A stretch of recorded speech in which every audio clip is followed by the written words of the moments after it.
ನಮಸ್ತೆ, ನಾನು ಡಾಕ್ಟರ್ ಧನ್ಯಶ್ರೀ, ನಿಸರ್ಗ ಹಾಸ್ಪಿಟಲ್, ಜಯನಗರ, ಬೆಂಗಳೂರು. ಹಿಂದಿನ ವಿಡಿಯೋದಲ್ಲಿ ನಾನು ನರದೌರ್ಬಲ್ಯತೆ ಇರೋರಲ್ಲಿ ಯಾವ್ಯಾವ ಲಕ್ಷಣಗಳು ಕಂಡುಬರುತ್ತೆ ಅಂತ ತಿಳಿಸ್ಕೊಟ್ಟಿದ್ದೆ. ಇವತ್ತಿನ ವಿಡಿಯೋದಲ್ಲಿ ಆ ಥರ ಲಕ್ಷಣ ಇರೋರು ಯಾವ ರೀತಿಯಾದ ಆಹಾರಗಳನ್ನ ಸೇವಿಸಬಾರ್ದು, ಯಾವ್ಯಾವ ಆಹಾರನ ಬಿಡಬೇಕು ಅಂತ ಹೇಳ್ಕೊಡ್ತೀನಿ.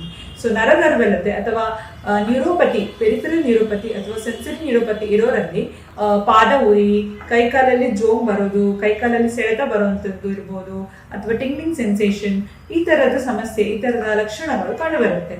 ಸೊ ಈ ತರ ಲಕ್ಷಣಗಳು ಹಲವಾರು ಕಾರಣದಿಂದ ಬರ್ಬೋದು. ಅದು ಹೆಚ್ಚಾಗಿ ಡಯಾಬಿಟಿಸ್ ಇರ್ಬೋದು, ಅದಲ್ಲದೆ GB ಸಿಂಡ್ರೋಮ್ ಇರ್ಬೋದು, ಸ್ಟ್ರೋಕ್ ಇರ್ಬೋದು, ಅಥವಾ ನರಗಳಿಗೆ ಏನಾದ್ರೂ ಇಂಜುರಿ ಆಗಿ, ಟ್ರಾಮಾ ಆಗಿ ಅದರಿಂದಾಗಿ ಬರ್ಬೋದು.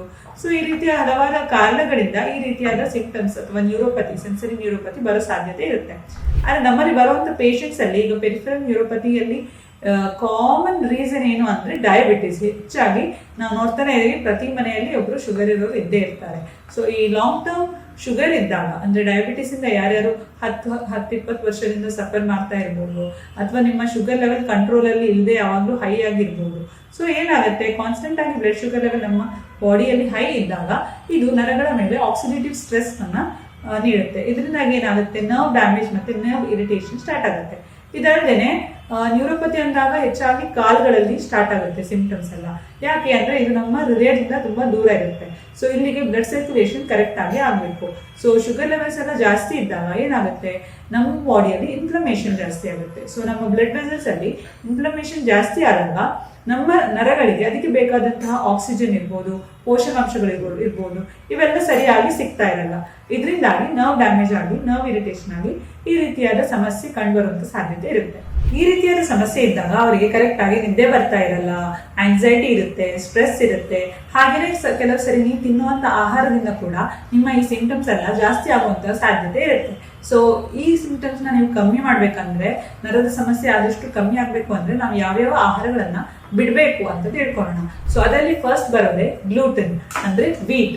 ಸೊ ಹೆಚ್ಚಾಗಿ ಶುಗರ್ ಇರೋರೆಲ್ಲ ರೈಸ್ ಬಿಟ್ಟು ಚಪಾತಿ ತಿನ್ನಕ್ಕೆ ಶುರು ಮಾಡ್ಕೊಂಡಿರ್ತಾರೆ.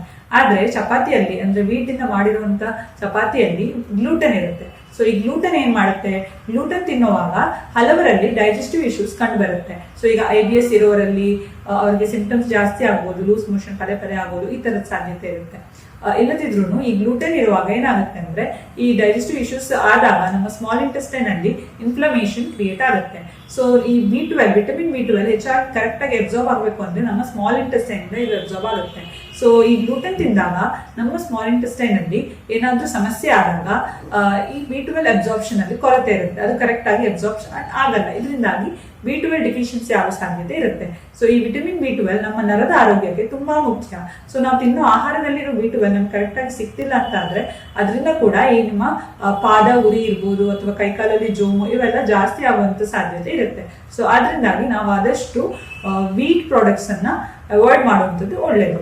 ಎರಡನೇದೇನಂದ್ರೆ refined carbohydrates. So refined carbs ಅಂದ್ರೆ ನಾವು ತಿನ್ನುವಂತಹ ಮೈದಾ ಇರ್ಬೋದು, ಅಥವಾ ವೈಟ್ ರೈಸ್, ಅಥವಾ ಪಾಲಿಶ್ಡ್, ಯಾವುದೇ ಪಾಲಿಶ್ ಆಗಿರುವಂತಹ ರೈಸ್ ಇರ್ಬೋದು. ಈ ಪಾಲಿಶ್ಡ್ ಧಾನ್ಯಗಳು ಇದೆಲ್ಲ ತಿಂದಾಗ ನಮ್ಮ ಬಾಡಿಯಲ್ಲಿ ಸಡನ್ ಆಗಿ ಗ್ಲೂಕೋಸ್ ಸ್ಪೈಕ್ ಆಗುತ್ತೆ. ಸಡನ್ ಆಗಿ ಗ್ಲೂಕೋಸ್ ಸ್ಪೈಕ್ ಆಗೋದ್ರಿಂದ ನಮ್ಮ ಬಾಡಿಯಲ್ಲಿ ಇನ್ಸುಲಿನ್ ರೆಸಿಸ್ಟೆನ್ಸ್ ಜಾಸ್ತಿ ಆಗುತ್ತೆ. ಸೊ ನಮ್ಮ ಬಾಡಿಯಲ್ಲಿ ಈ ಗ್ಲೂಕೋಸ್ ಲೆವೆಲ್ ಹೈ ಇದ್ದಷ್ಟು ನಮ್ಮ ನರಗಳಿಗೆ ಡ್ಯಾಮೇಜ್ ಆಗುವಂತ ಸಾಧ್ಯತೆ ಹಾಗೂ ನರ್ವ್ ಡ್ಯಾಮೇಜ್ ಆಗೋದು ಜಾಸ್ತಿ ಇರುತ್ತೆ. ಆದ್ರಿಂದ ಆದಷ್ಟು ನಾವು ಈ ಧಾನ್ಯಗಳ ಪ್ರಮಾಣನ ಕಮ್ಮಿ ಮಾಡಿ ಆದಷ್ಟು ತರಕಾರಿಗಳನ್ನ ಚೆನ್ನಾಗಿ ತಗೊಳ್ಳುವಂಥದ್ದು ಒಳ್ಳೆಯದು. ಮೂರನೇದೇನಂದ್ರೆ ಶುಗರ್ ಮತ್ತು ಆರ್ಟಿಫಿಷಿಯಲ್ ಸ್ವೀಟ್ನೆಸ್. ಸೊ ಶುಗರ್ ಎಲ್ರಿಗೂ ಗೊತ್ತು, ಡಯಾಬಿಟಿಸ್ ಇರೋರು ಹೆಚ್ಚಿನವರು ಶುಗರ್ನ ಅವಾಯ್ಡ್ ಮಾಡ್ತಾ ಇರ್ಬೋದು. ಆದ್ರೂ ಹೆಚ್ಚಿನವರು ಅದ್ರ ಬದಲು ಆರ್ಟಿಫಿಷಿಯಲ್ ಸ್ವೀಟ್ನರ್ ಸೇವಿಸೋರು ಇರ್ತಾರೆ. ಸೊ ಶುಗರ್ ನಾವು ತಗೊಳ್ಳೋದ್ರಿಂದ ಅಗೇನ್ ಗ್ಲೂಕೋಸ್ ಸ್ಪೈಕ್ ಆಗುತ್ತೆ, ಇನ್ಸುಲಿನ್ ರೆಸಿಸ್ಟೆನ್ಸ್ ಆಗುತ್ತೆ. ಅಲ್ಲದೆ ಈ ಶುಗರ್ ನಮ್ಮ ಬಾಡಿಯಲ್ಲಿ ಇನ್ಫ್ಲಮೇಷನ್ ಕ್ರಿಯೇಟ್ ಮಾಡುತ್ತೆ.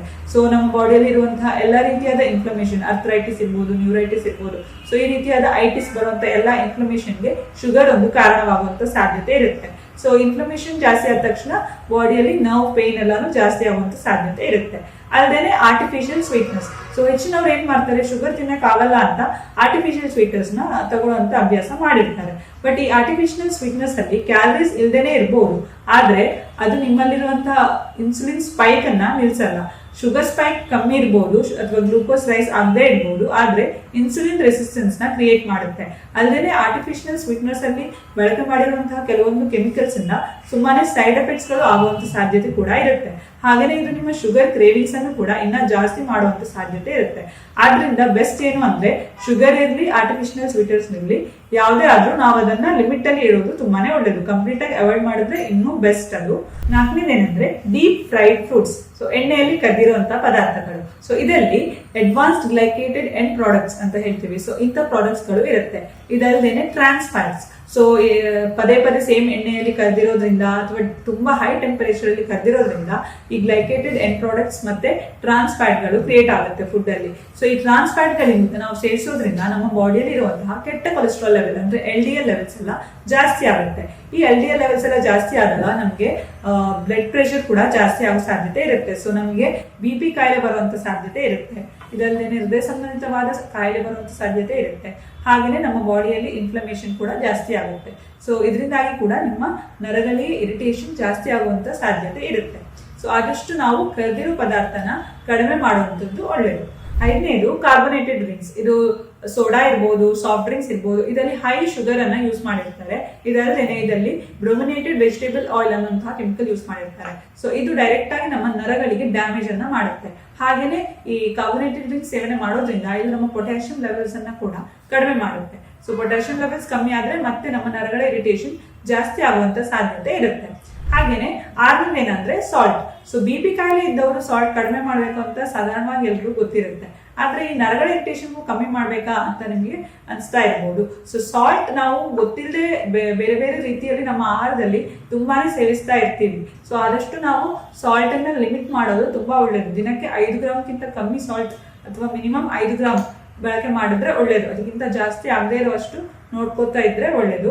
ಸೊ ಫಸ್ಟಿಗೆ ಸ್ವಲ್ಪ ಕಷ್ಟ ಆಗ್ಬಹುದು, ಬಟ್ ಒಮ್ಮೆ ನೀವು ಸಾಲ್ಟ್ ಅನ್ನ ಸ್ವಲ್ಪ ಕಡಿಮೆ ಯೂಸ್ ಮಾಡಕ್ ಅಭ್ಯಾಸ ಮಾಡಿದ್ರೆ ಅದೇ ನಿಮ್ಗೆ ಹ್ಯಾಬಿಟ್ ಆಗ್ಬಿಡುತ್ತೆ. ಅದಲ್ಲದೆ ನಾವು ತಿನ್ನುವಂತ ಎಷ್ಟೋ ಪ್ರೊಸೆಸ್ಡ್ ಫುಡ್, ನೀವು ತಿನ್ನುವಂತ ಪಿಜ್ಜಾ ಇರ್ಬೋದು, ಬರ್ಗರ್ ಇರ್ಬೋದು, ಇಲ್ಲ ಫ್ರೆಂಚ್ ಫ್ರೈಸ್, ಚಿಪ್ಸ್ ಇರ್ಬೋದು, ಇಂಥದ್ದಲ್ಲಿ ತುಂಬಾನೇ ಸೋಡಿಯಂ ಕ್ಲೋರೈಡ್ ಯೂಸ್ ಮಾಡಿರ್ತಾರೆ, ಅಂದ್ರೆ ಸಾಲ್ಟ್. ಸೊ ಗೊತ್ತಿಲ್ಲದೇನೆ ನಾವು ಎಷ್ಟೋ ಸಾಲ್ಟ್ ನ ಈ ರೂಪದಲ್ಲಿ ಸೇವಿಸ್ತಾ ಇರ್ತೀವಿ.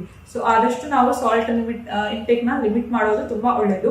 ಈ ಸಾಲ್ಟ್ ಇಂಟೇಕ್ ಹೈ ಆದಾಗ ಯಾರಲ್ಲೆಲ್ಲ ನರದ ಸಮಸ್ಯೆ ಇದೆ ಅವರಿಗೆ ಈ ನರ ಸಮಸ್ಯೆ ಇನ್ನ ಜಾಸ್ತಿ ಆಗೋದು ಕಂಡು ಬಂದಿದೆ. ಸೊ ಆದಷ್ಟು ನಾವು ಇದನ್ನ ಲಿಮಿಟ್ ಮಾಡೋದು ಒಳ್ಳೇದು. ಇನ್ನು ಏಳನೇದೇನಂದ್ರೆ ಆಲ್ಕೋಹಾಲ್. ಸೊ ಇದೆಲ್ಲರಿಗೂ ಸಾಧಾರಣವಾಗಿ ಗೊತ್ತೇ ಇರುತ್ತೆ. ಸೊ ಆಲ್ಕೋಹಾಲ್ ಸೇವನೆಯಿಂದ ಡೈರೆಕ್ಟ್ ಆಗಿ ನಮ್ಮ ನರಗಳಿಗೆ ಡ್ಯಾಮೇಜ್ ಹಾಗೂ ಇರಿಟೇಷನ್ ಆಗುವಂತ ಸಾಧ್ಯತೆ ಇರುತ್ತೆ. ಸೊ ನಾನು ಹೇಳಿರುವಂತ ಈ 7 ಆಹಾರದ ಐಟಮ್ಸ್ ಅನ್ನ ನೀವು ಆದಷ್ಟು ಕಡಿಮೆ ಮಾಡಿ ಲಿಮಿಟ್ ಮಾಡಿದ್ರೆ ನಿಮ್ಮ ನರಕ್ಕೆ ಆಗುವಂತ ಡ್ಯಾಮೇಜ್ ಅನ್ನ ನಾವು ತಪ್ಪಿಸಬಹುದು. ಹಾಗೇನೆ ಆಲ್ರೆಡಿ ಡ್ಯಾಮೇಜ್ ಆಗಿದ್ರೆ ಅಲ್ಲಿ ಇನ್ನೂ ಜಾಸ್ತಿ ಡ್ಯಾಮೇಜ್ ಆಗದೆ ಇರೋ ತರ ಕೂಡ ನಾವು ನೋಡ್ಕೋಬಹುದು. ಹಾಗೇನೆ ವಿಟಮಿನ್ B12 ಅಬ್ಸಾರ್ಪ್ಷನ್ ಸ್ವಲ್ಪ ಚೆನ್ನಾಗಿ ಆಗೋ ತರ ಕೂಡ ನಾವು ನೋಡ್ಕೋಬಹುದು. ಸೊ ನಿಮ್ಮ ನರದ ಆರೋಗ್ಯ ಚೆನ್ನಾಗಿ ಮೇಂಟೈನ್ ಮಾಡಬೇಕು ಅಂದ್ರೆ ನಿಮ್ಮ ಧಾನ್ಯಗಳ ಪ್ರಮಾಣ ಕಮ್ಮಿ ಮಾಡಿ ಒಳ್ಳೆಯ ಫ್ಯಾಟ್, ಕೊಬ್ಬು ಇರುವಂತಹ ಆಹಾರ, ಒಳ್ಳೆಯ ಕೊಬ್ಬು ಇರುವಂತಹ ಆಹಾರ, ಅದು ತುಪ್ಪ ಇರ್ಬೋದು, ಮೊಟ್ಟೆ ಇರ್ಬೋದು, ಫಿಶ್ ಇರ್ಬೋದು, ಸೊ ಇಂತಹ ಆಹಾರ, ನಟ್ಸ್ ಅಂಡ್ ಸೀಡ್ಸ್ ಇರ್ಬೋದು, ಇಂತಹ ಆಹಾರನ ನಾವು ಸೇವಿಸಬೇಕು. ಹಾಗೆಯೇ ಒಳ್ಳೆಯ ತರಕಾರಿ, ಫೈಬರ್ ಅಂಶ ಇರುವಂತಹ, ಒಳ್ಳೆ ನಾರಿನಾಂಶ ಇರುವಂತಹ ತರಕಾರಿಗಳನ್ನು ಕೂಡ ಚೆನ್ನಾಗಿ ನಾವು ಸೇವಿಸಬೇಕು. ಈ 7 ಆಹಾರನ ಆದಷ್ಟು ಬಿಟ್ಟು ನರದ ಆರೋಗ್ಯವನ್ನ ಕಾಪಾಡಿಕೊಳ್ಳಿ. ಧನ್ಯವಾದ.